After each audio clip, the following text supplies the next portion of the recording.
which means there's opportunity for how you're taking that data and analyzing it and then using it to impact your growth opportunity. So I think it's, get on the cutting edge of what's coming, make sure that you're implemented with the right data sets, whether that's Google Analytics, Adobe Analytics, or any other of the analytics platforms out there, so that you're ready to go full steam ahead at optimization efforts.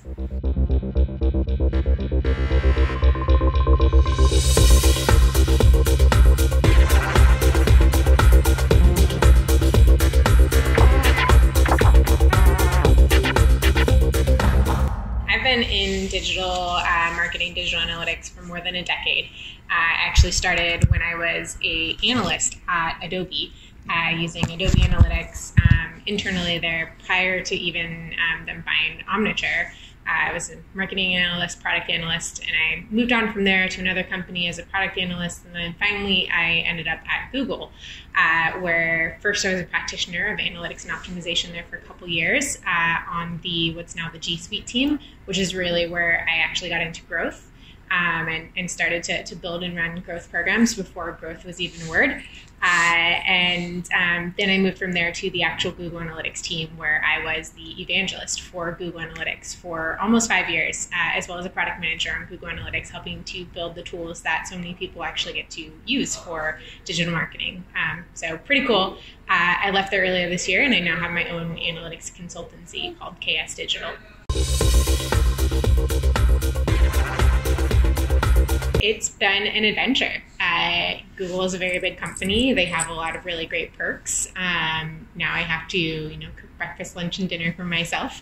But jokes aside, it's new and it's different, and I get to define my own schedule, and I get to talk with and work with the clients that I want to, and that's all been very interesting to me. Certainly there are a lot of things to figure out how to run a business, but it's an exciting adventure.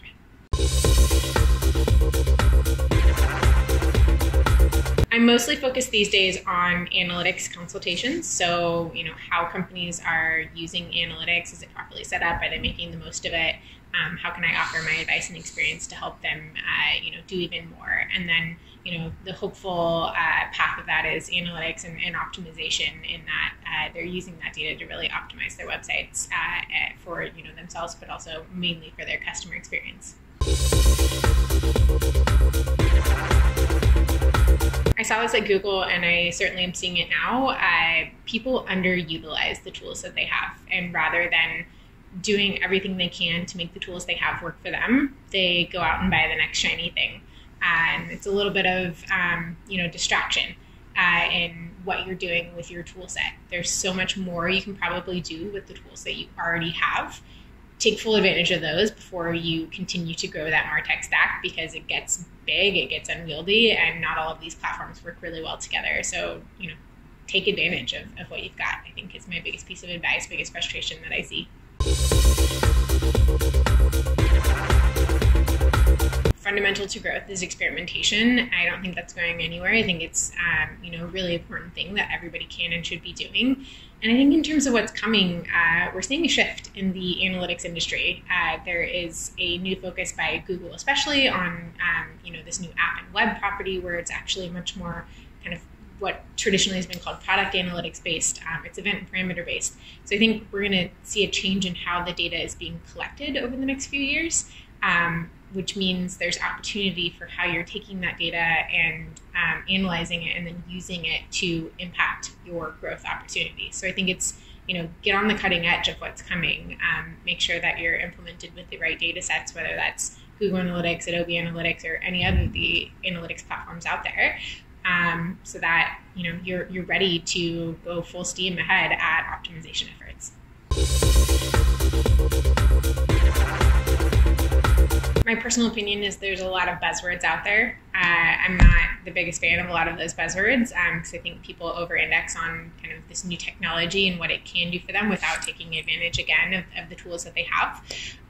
That being said, I definitely think machine learning is not going anywhere. It's only going to continue to impact what we do. We see it coming into tools today, such as Google Analytics is bringing in automated insights, and other platforms are doing the same thing. So I think in terms of growth, it's what you do with those insights. These platforms are starting to let us know, hey, we've seen this anomaly come about, or we're seeing this weird thing in your data, or maybe there's opportunity here. And I think it's up to us as growth marketers to listen to what those recommendations are and start to act on them, because maybe our jobs change in that we have to do a little bit less of some of that fundamental data collection because the machines are doing it for us, but our job is still to listen to what that data is saying so that we can act on it. And so I don't think that's going to change. I think maybe the inputs of what we're doing there are, which free up some more of our time to do even more robust growth activities.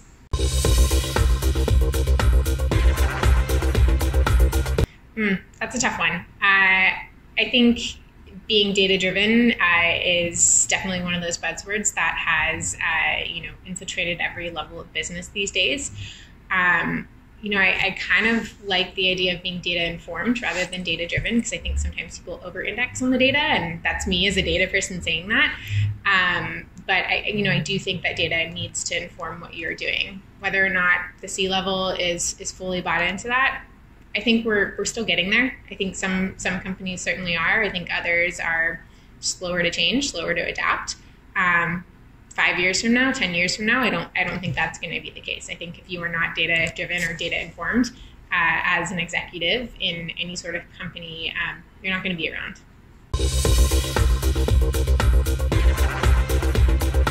I think it's a really hard thing to do. I think first and foremost, we need to be aware of our biases. If you're not aware, then it's certainly going to make its way into what you're doing. And I think once you're aware, you have to do your due diligence to make sure that the work that you're producing or the work that your clients are producing is not facing that bias. I think this is another area where machines will probably start helping us in the future.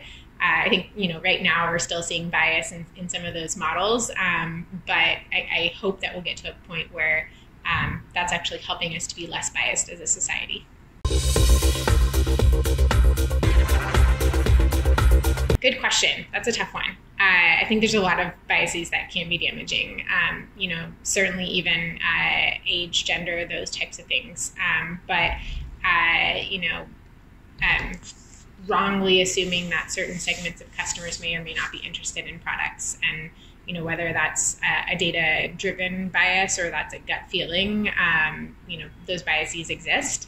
And I hope that, as we get smarter as marketers, we can reduce that type of thing.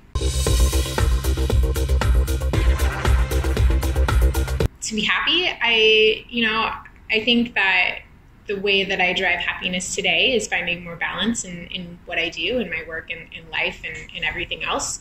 I think, perhaps in my younger days, that wasn't so much the case. I think really focusing on the here and now and making sure that you are living today for today is really, really important, and something that, often as our younger selves, we're so driven and so focused, we overlook.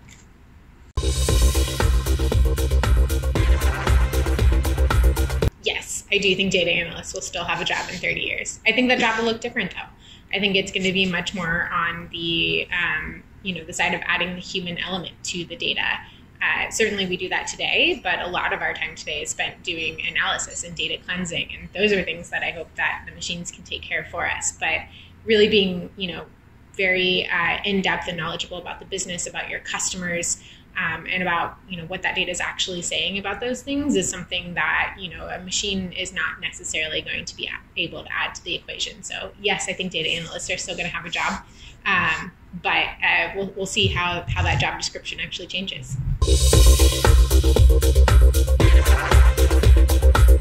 Every time that I've started a new job, so on the professional front, every time I've started a new job, I've reread a book that my brother-in-law actually gave me before I started at Adobe so many years ago, which was The First 90 Days.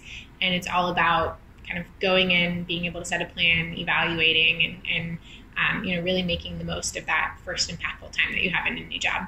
I think more on the personal front, I really like biographies and memoirs and stories that tell kind of the arc of someone's life and the things that they have learned out of it. Oftentimes they're, just such great little nuggets to take out of there that I, hope that I could only apply to my life.